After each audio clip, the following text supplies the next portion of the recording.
పితా పుత్ర పవిత్రాత్మ నామమున ప్రభు మీతో ఉండునుగాక. పునీత యోహాను గారు రాసిన సువిశేషములోని భాగము, యోహాను సువిశేషము 15వ అధ్యాయము 1వ వచనం నుండి. నేను నిజమైన ద్రాక్షవల్లిని, నా తండ్రి వ్యవసాయి. నా యందు ఫలింపని తీగను ఆయన తీసివేయను. ఫలించు ప్రతి తీగ అధికముగా ఫలించుటకై ఆయన దానిని కత్తిరించి సరిచేయును. నేను మీతో చెప్పిన ఈ మాటల వలన మీరు ఇప్పుడు శుద్ధులైతిరి. నేను మీ యందు ఉండును, మీరు నా యందు ఉండుడు. ద్రాక్షవల్లి అందలి ఉండని తీగ అది దానంతట అది ఫలింపజాలదు. అట్లే మీరును నా యందు ఉండనిచో అది ఫలింపజాలదు. నేను ద్రాక్షవల్లిని, మీరు తీగలు. ఎవడు నా యందు ఉండునో, నేను ఎవని యందు ఉండునో అతడు అధికముగా ఫలించును. ఎలైనా నేను లేక మీరు ఏమీయూ చేయజాలరు. నా యందు నివసింపని వాడు తీగ వలె పారవేయబడి ఎండిపోవును. అటు తీగలను పోగు చేసి నిప్పులలో వేసి తగలబెట్టుదురు. నా యందు మీరును, మీ యందు నా మాటలు నిలిచి ఉన్నచో మీరు ఏమి కోరినను అది మీకు వసగబడును. మీరు అధికముగా ఫలించుట యందు నా తండ్రి మహిమపరపబడును. ఇందువలన మీరు నా శిష్యులు అగుదురు. నా తండ్రి నన్ను ప్రేమించినట్లు నేను మేము ప్రేమించుటని మీరు నా ప్రేమ యందు నెలకొని ఉండుడు. ఇది క్రీస్తు సువిశేషము. Praise the lord. తండ్రి వందనం, తండ్రి స్తోత్రం, మా యేసయ్య వందనం, మా యేసయ్య స్తోత్రం. క్రీస్తునందు దేవుని బిడ్డలరా, ప్రియ విశ్వాసులరా, పాస్కా కాలము 5వ ఆదివారంలో నేను మీరు ప్రవేశించాం. ఈ ప్రవేశించడం మనకి ప్రభువు ద్రాక్ష తీగలు, ద్రాక్ష తోట, ఈ ద్రాక్ష ఫలింపు, కలిసి ఉండేటువంటి జీవితం, ప్రభుని అంటిపెట్టుకున్నటువంటి ఆలోచన గురించి నేర్పిస్తున్నటువంటి వచనాలని మనం ఇప్పుడు చదువుకున్నాం. దీని గురించి ధ్యానం చేద్దాం. మొదటిగా, ఇశ్రాయేలీయులను తండ్రి దేవుడు ఎప్పుడూ కూడా 2 పోలికలతో పోలుస్తూ ఉన్నారు. పూర్వ నిబంధనలు అయినా ఈ నూతన వేదములు అయినా. అదే ఒకటి గొర్రె పిల్ల. గత వారం మనం ధ్యానం చేసుకున్నాం. ఈ వారంలో 2వ పోలిక ఈ ద్రాక్ష తీగలు, ద్రాక్ష తోట. ఈ వచనాలలో మొదటిగా యెషయా గ్రంథములో ప్రభువు ఈ ద్రాక్ష తీగను గురించి, తోటను గురించి ప్రభువు ఏం చెప్పిస్తున్నారు ఆ వచనాలు ఒకసారి చదువుకుందాం. 5వ అధ్యాయము 7వ వచనం. యెషయా గ్రంథం 5వ అధ్యాయము 7వ వచనం. ఇశ్రాయేలు సర్వజనులు, సర్వశక్తిమంతుడైన ప్రభువు యొక్క ద్రాక్ష తోట, యూదా ప్రజలు ఆయనకి ప్రీతి గొలుపులు, వనములు. ఈ ద్రాక్ష తీగను గురించి, ఈ తోటను గురించి ప్రభువు మాట్లాడుతున్నారు.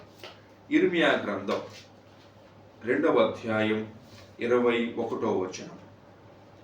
నేను మంచి విత్తనము నుండి మొలకెత్తిన శ్రేష్టమైన ద్రాక్ష తీగనుగా నేను మిమ్ము నాటి తిని, కానీ మీరిప్పుడు నిష్ప్రయోజకమైన భ్రష్ట జాతి ద్రాక్షలుగా మారిపోయితురి. యెహెజ్కేలు గ్రంథం 15వ అధ్యాయము, యెహెజ్కేలు గ్రంథము 15వ అధ్యాయము వచనములు. ఈ ద్రాక్ష తీగతో పోల్చినటువంటి ప్రభువు ఎందుకని ఈ ద్రాక్ష తీగతో మనల్ని పోలుస్తూ ఉన్నారు, ఎందుకని మీరు నేను అంటిపెట్టుకొని ఉండాలి, ఈ వచనాల్ని మనం జ్ఞాపకం చేసుకుందాం. మొదటిగా, నేను నిజమైన ద్రాక్షవల్లిని, నా తండ్రి వ్యవసాయి. అంటే తండ్రి దేవుడు, ఈ వ్యవసాయిగా ఉండేటువంటి ఈ తండ్రి దేవుడు నిజమైన ద్రాక్ష అయినటువంటి క్రీస్తుని నాటాడు.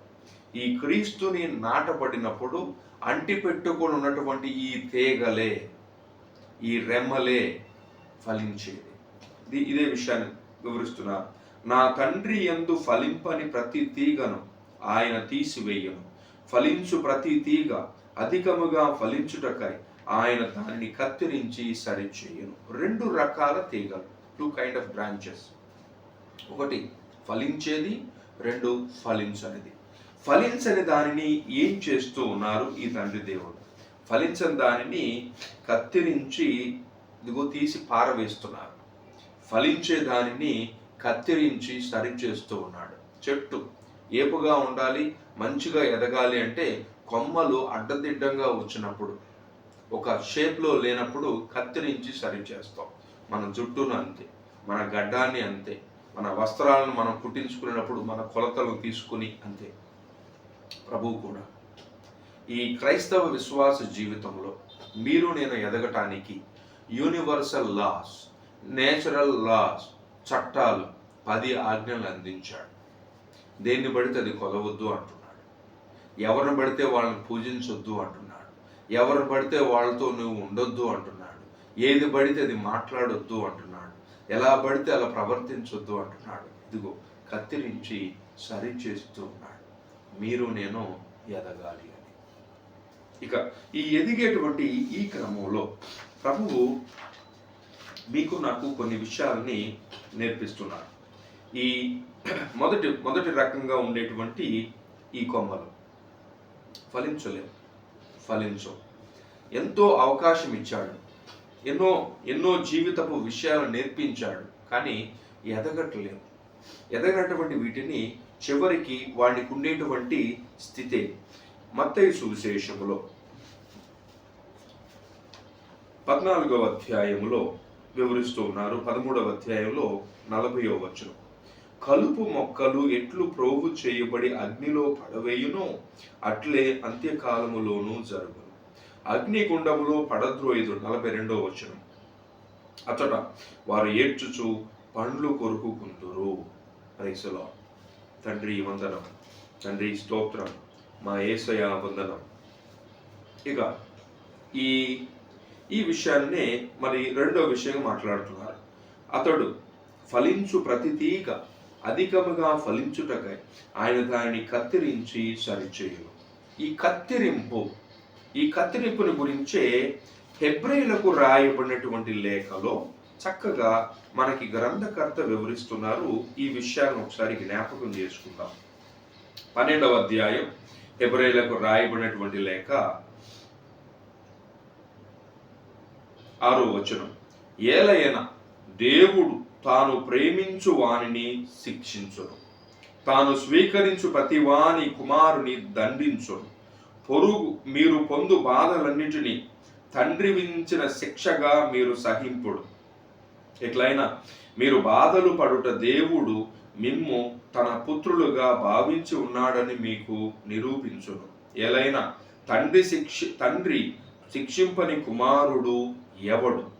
ఆయన పుత్రులందరి వలనే మీరును శిక్షింపబడకపోయినచో మీరు నిజమైన కుమారులు కాదు, అక్రమ పుత్రులు మాత్రమే. మన తండ్రులు మానవులే, అయినను వారు మనలను శిక్షించితిరి, మనము వారిని గౌరవించితిమి. అయినచో మన ఆధ్యాత్మిక పితకు మనము ఎంత విధేయులమై జీవించవలనో కదా. Praise the lord.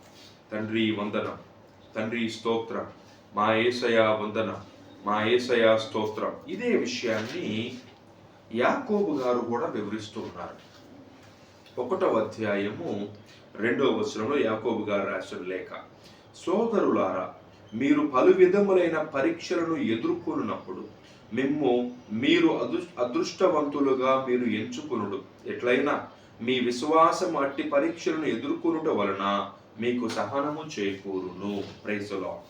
తండ్రి వందనం, తండ్రి స్తోత్రం. ఇక ఇదే విషయాన్ని ప్రభువు కత్తిరించి సరిచేసే విధానం అంటున్నారు. ఈ కత్తిరింపు కలిగి ఉంటే, ఈ కత్తిరించి ప్రభువు సరిచేస్తూ ఉంటే ఏమవుతుంది అంటున్నాడు, అధికముగా ఫలించుటకై. మిమ్మల్ని నన్ను దెబ్బలకి, బాధలకి, శోధనలకి, పరీక్షలకి గురి చేసేది ప్రభువు తాను ప్రేమిస్తున్నాడు మిక్కిలిగా. First reason.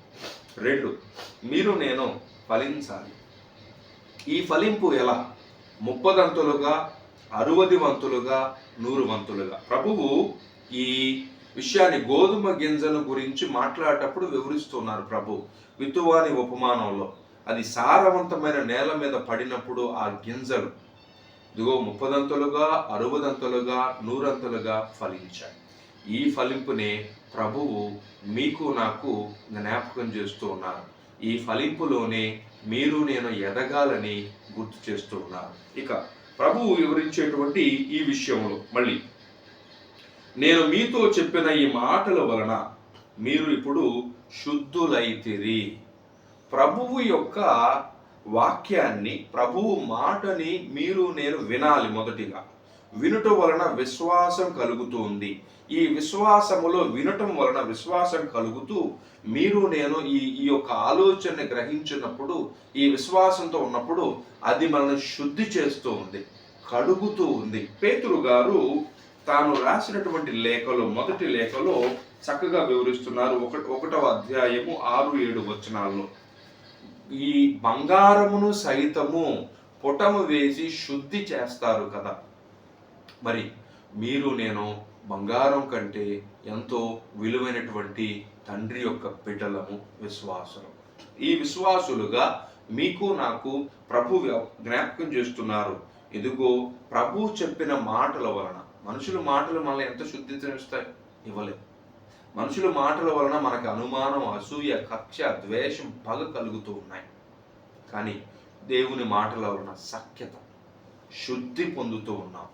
ఎప్పుడైతే దేవుని వాక్యాన్ని వింటున్నామో, ఎప్పుడైతే దేవుని వాక్యాన్ని గురించి ఆలోచన చేస్తున్నామో, ఎప్పుడైతే దేవుని వాక్యాన్ని విని ఆలోచన చేస్తూ ఉంటే మనకు అబ్బేది మొదటి లక్షణం శుద్ధత్వం పొందుతూ ఉన్నాం. We are cleansed every area of our life. ఇదిగో ప్రభు జ్ఞాపకం చేస్తున్నారు. ఇక 4వ వచనములో, నేను మీ యందు ఉందును, మీరు నా యందును ఉండుడు.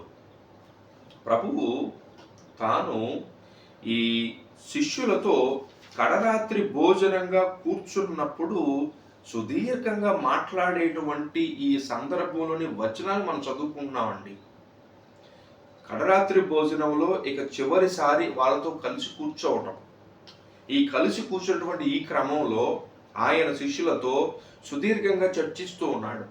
తమ కాళ్ళు కడుగుతూ తన యొక్క ఈ బాధలను గురించి, ఈ కష్టాలను గురించి, వీటినన్నింటినీ వివరిస్తూ, తనను గురించినటువంటి పోలికల గురించి నేర్పిస్తూ, ఇదిగో నిజమైన ద్రాక్షవల్లి నేనే. ఈ ద్రాక్ష తీగను గురించి, ఈ ద్రాక్ష రసాన్ని గురించి మాట్లాడేటప్పుడు మొదటి అద్భుతంగా కానా పెండ్లిలో ప్రభువు నీటిని ద్రాక్షరసంగా మార్చినప్పుడు ప్రభువు ఫస్ట్గా మరియతలతో చెప్పిన మాట, నా గడియ ఇంకను రాలేదమ్మా. ఆ గడియలో, ఆ సందర్భాన్ని సూచిస్తూ ప్రభు తనను తాను ద్రాక్ష తీగగా, ద్రాక్ష వల్లిగా, నిజమైన ద్రాక్ష రసముగా తాను పోల్చుకుంటూ ఉన్నాడు.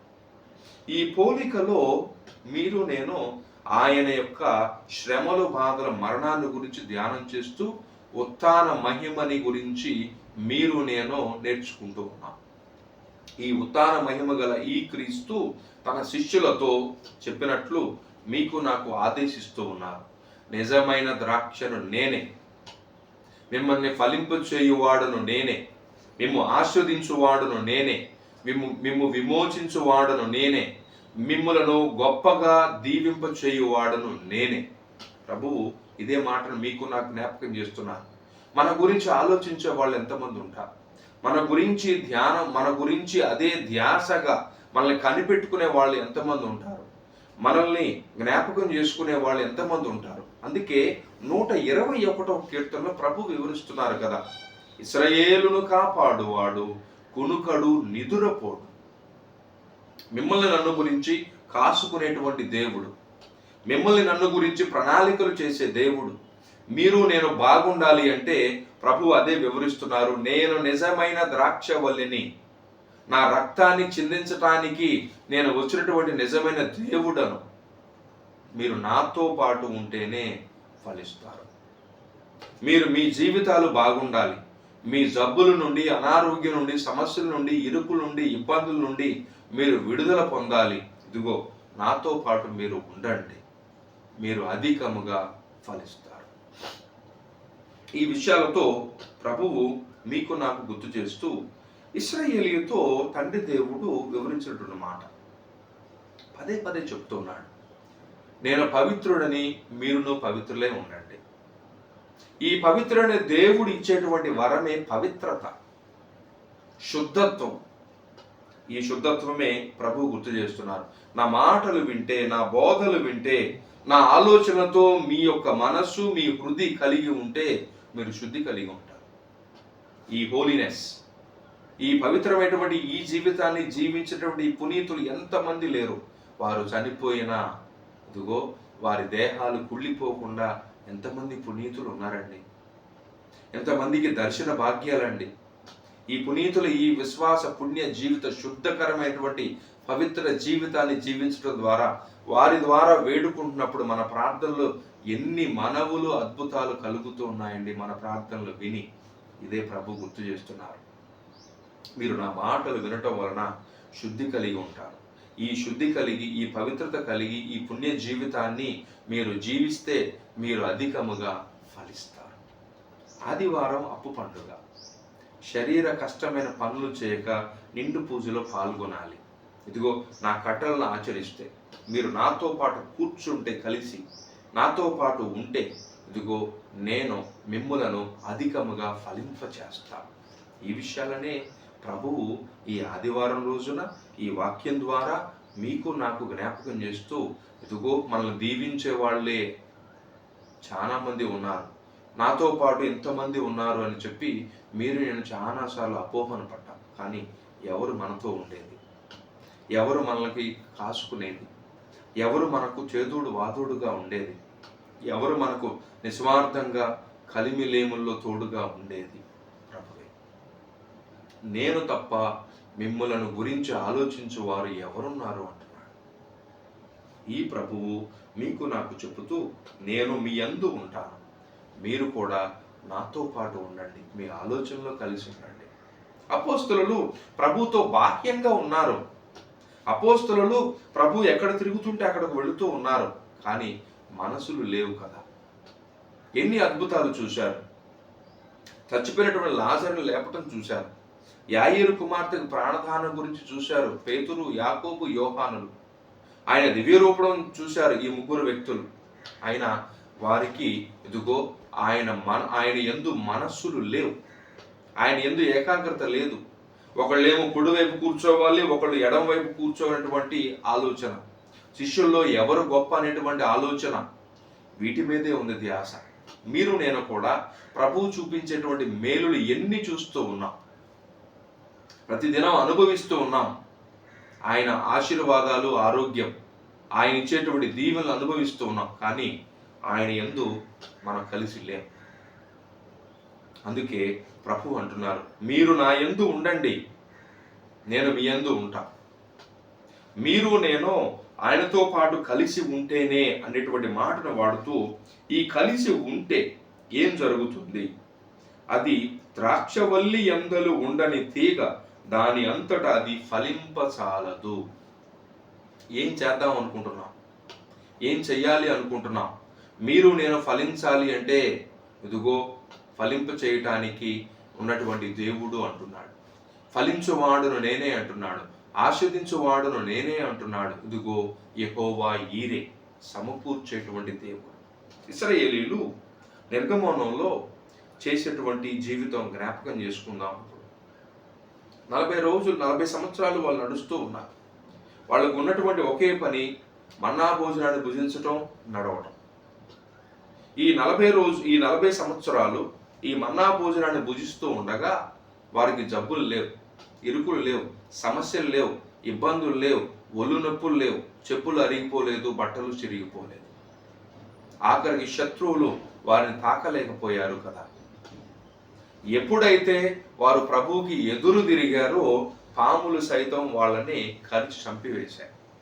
ప్రభువుకి ఎదురు తిరగకుండా ఈ మన్నా భోజనాన్ని విశ్వాసంతో తిని, విశ్వాసంతో భుజించి, ప్రభు ఇచ్చేటువంటి నీటిని తాగుతూ నడిచారో ఏమీ చేయలేకపోయాయి ఏది కూడా. ఇదిగో ప్రభు యందు ఉంటేనే ఈ ఫలించటానికి ప్రభు మీకు నాకు చెబుతూ ఉన్నారు, నేను మీ యందు, మీరు నా యందు. వాక్య రూపములో మీరు నేను వింటూ ఉన్నాం. వింటున్నటువంటి మీకు నాకు విశ్వాసాన్ని కలిగిస్తున్నారు, ధైర్యాన్ని ఇస్తున్నారు, 2 శుద్ధత్వాన్ని ఇస్తున్నారు, సఖ్యతను ఇస్తున్నారు. ఇచ్చేటువంటి ఈ దేవుడు మరల ఆధ్యాత్మిక భోజనమై మీలోనికి నాలోనికి కలిసిపోతూ ఉన్నారు. ఈ కలిసిపోయేటువంటి ఈ ప్రభువు యోహాను సువిశేషం 6వ అధ్యాయంలో చక్కని మాటలు వివరిస్తున్నారు. జ్ఞాపకం చేసుకుందాం. 48వ వచనంలో, జీవము గల ఆహారాన్ని నేనే, మీ జీవితాలు బాగుండాలి అంటే నేనే అంటున్నాడు. అందుకే చాలాసార్లు మీరు నేను మన ప్రజల గురించో తెలిసిన బంధువుల గురించో మనం అడుగుతూ ఉన్నప్పుడు ఎలా ఉన్నారంటే, ఏదోనయ్యా కష్టాలు, ఇరుకులు, సమస్యలు, ఇబ్బందుల్లో ఉన్నాం, తీరట్లేదు, మాకు భారం మేము మొయ్యలేకపోతూ ఉన్నాం. ఇదిగో ప్రభు చెప్తున్నాడు, ప్రభువుని అంటి పెట్టుకొని ఉండండి, మనుషుల్ని కాదు. ప్రభువుతో సహవాసం చేయండి, మనుషులతో కాదు. మీరు నేను సహవాసం చేస్తున్నాం టీవీలతో, ఫోన్లతో, మనుషులు చెప్పేటువంటి కబుర్లతో సహవాసం చేస్తున్నాం. కానీ ఇవి మనకి ఎంతవరకు తోడుగా ఉంటాయి? ప్రభువు ప్రజల్ని ఎప్పుడు నమ్ముకోలేదు కదా. జ్ఞాపకం చేసుకోండి, 5,000 మందికి ఆహారాన్ని పంచి ఇచ్చినప్పుడు ప్రజలందరూ ప్రభుని రాజుగా చేద్దాం అనుకున్నారు. ప్రభువు వాళ్ళ మనసులు ఆలోచించి పక్కకు వెళ్ళిపోతున్నారు, ఆయనకి ఇష్టం లేదు. ప్రభువుని యెరూషలేమునకు వచ్చేటప్పుడు పస్కా పండుగకి దావీదు కుమార జయము అని చెప్పి ప్రభువు అంటే జయ జయనాదాలు చేశారు. అదే ప్రజలు ప్రభువుని ఎదురు తిరిగి సిలువ వేయండి అంటున్నారు. మీరు నేను కూడా ఈ ప్రజలు చెప్పే మాటలతో కాదు, ఈ ప్రజలు ఇచ్చేటువంటి ఆలోచనతో కాదు, ఈ ప్రజల యొక్క మనస్తత్వంతో కాదు, మీరు నేను ఆధారపడాల్సింది ఇదిగో మందసనాథుడైన క్రీస్తుతో. మోషే అదే చేశాడు కదా. మోషేను చూసి ఈ యెహోషువ కూడా అదే చేస్తూ ఉన్నారు కదా. మోషే ప్రతి ఉదయం ప్రతి సాయంత్రం మందసం ముందు మోకరిల్లి తండ్రితో సంభాషించి తండ్రి మీద ఆధారపడి ఇదిగో ఏ విధంగా నా ప్రజలు నడిపించాలి, ప్రభు నాకు శక్తిని వసుగని అడిగేవాడు. ఇలా ప్రార్థన చేస్తూ ఉంటే చిన్న పిల్లవాడు నూను కుమారుడని యెహోషువ కూడా తాను మోకరించి మందసం ముందు నేర్చుకుంటున్నాడు ప్రార్థన చేయటం. ఇదిగో తల్లిదండ్రులుగా విశ్వాసులుగా మీరు నేను చేయాల్సిన పని ఇదే. ప్రభుని మీద ఆధారపడాలి, ప్రభునికి అంటు పెట్టుకోవాలి. అదే ప్రభువు ఈరోజు సువిశేషంలో చెప్తున్నారు. నేను చెప్పిన నేను మీ యందు ఉండును, మీరు నా యందు ఉండుడు. ద్రాక్షవల్లి ఎంతలి ఉండని తీగ అది ఫలింపజాలదు. మీరును అట్లే నా యందు ఉండనిచో మీరు ఫలించలేరు. ఇంకా 5వ వచనంలో, నేను లేక మీరు ఏమీ చేయలేరు. మీకు నాకు సమయం నిద్రపోవటానికి, తినటానికి, ప్రయాణం చేయటానికి అన్నిటికీ సమయం ఉంటుందండి. ప్రభునితో కూర్చోటానికి సమయం ఉంటూ ఉందా? ప్రభుని వాక్యం చదువుకోవటానికి సమయం ఉంటూ ఉందా? ప్రభుని మీద ఆధారపడటానికి సమయం ఉంటూ ఉందా? ఎందుకని అబ్రహాము 90 ఏళ్ల వయసు, బిడ్డలు ఇంకా కలగలేదు. ప్రభుని మాత్రమే అంటి పెట్టుకుని ఉన్నాడు. జ్ఞాపకం చేసుకుంటే మెల్కీసెదెకు యాజకుని గురించి నేర్చుకునేటువంటి సందర్భంలో మనం ఆదికాండం చదువుతాం. యుద్ధాన్ని చేసి రాజుగా తాను ఇక రాజ్యాలని కొల్లగొట్టుకొని అన్ని తీసుకొని వస్తూ ముందుగా దేవుని మందిరానికి వెళుతున్నాడు. కృతజ్ఞత బలిని చేస్తున్నాడు. ఫస్ట్ ప్రయారిటీ దేవునితో కూర్చుంటున్నాడు. మళ్ళీ నేను నిన్ను ఆశీర్వదించాలి అంటే ఈ అబ్రహాముని తండ్రి దేవుడు అడుగుతున్నాడు, నీ బంధువులని, నీ చుట్టాలని, నీ ఊరిని, నీ మట్టిని నువ్వు విడిచిపెట్టే. ఎవరు నీకు తోడుగా ఉండరు, ఎవరు నీకు తోడుగా ఉండి సహవాసంగా ఆలోచన చేయరు, నీవు ఎదగాలని నీతో పాటు ఎప్పుడు ఉండరు. ఇదిగో వీటన్నిటిని విడిచిపెట్టి ప్రభుని నమ్ముకున్నాడు, ఫలించాడు. ప్రభుని మీదనే ఆధారపడ్డాడు, ఫలించాడు. ఈ ఫలింపు ఇప్పటికీ ఈ దేశాలలో ఉంది కదా. ప్రభువు ఈ విషయాల్ని మీకు నా జ్ఞాపకం చేస్తున్నారండి. మీరు నేను ఫలించాలని ఇదిగో దేవుని మీద ఆధారపడక ఎన్ని విషయాల మీద, ఎంతమంది మీద ఆధారపడ్డాం, నిండిపోయాం, మోసపోయాం, సతికిల పడ్డాం, అప్పుల పాలయ్యాం, ఎదుగుదల లేదు, నవ్వుల పాలయ్యాం. ప్రభు వివరిస్తున్నారు, మీరు నాతో పాటు ఉంటేనే. మరి 6 రోజులు మీరు పని చేసుకోండి, 7వ రోజు విశ్రాంతి దినం. ఈ విశ్రాంతి దినాన తప్పక నాతో కూర్చోండి అంటున్నాడు. మోషే ఇశ్రాయేలుని ఎలా కూర్చోబెట్టుకున్నాడో తండ్రి దేవుడు కూడా, క్రీస్తు ప్రభువు కూడా తన శిష్యుడు నడిపించుకుంటూ అలా మందిరాన కూర్చోబెట్టుకున్నాడు.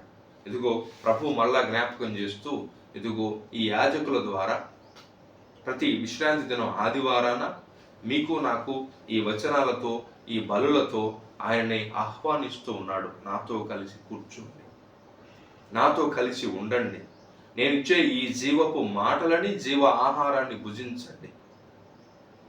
అబ్రహాము మెల్కీసెదెకు యాజకునికి కృతజ్ఞత బలులు చేయమని అడిగినట్లే ఇదిగో మీరును అర్పించండి. ఎందుకని? ప్రభు చేసిన మేలు. నా ఆత్మమా ప్రభువుని స్తుతించు, అతడు చేసిన ఉపకారములు దేనిని మరువద్దు. ఇదిగో ఇదే విషయాన్ని ప్రభు జ్ఞాపకం చేస్తున్నాడు.